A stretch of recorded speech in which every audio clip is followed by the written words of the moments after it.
वर्तमान में अभी छत्तीसगढ़ सराफा का संरक्षक भी हूँ मैं। क्या है, व्यापारियों में एकता सबसे बड़ी चीज़ है।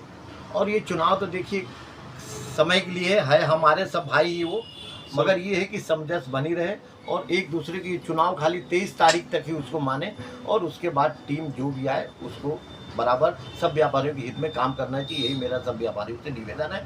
और बिलासपुर के श्री कमल सोनी और प्रकाश जी गोलछा,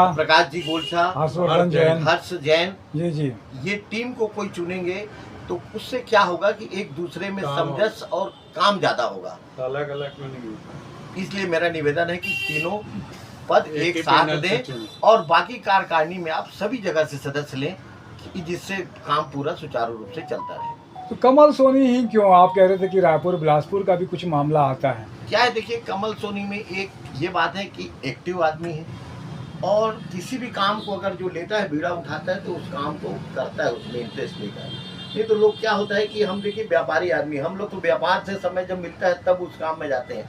और आज क्या है, वही आदमी इस काम को करे जो थोड़ा समय अपना व्यापार से निकाल सके, तभी वो सराफा की सेवा कर पाएगा। समय जरूर होना चाहिए, समय देना चाहिए उसको। और इसलिए मैं चाहता हूँ कि कमल के पास ये समय है तो उसको हम लोग सब लोग चुने और पूरे छत्तीसगढ़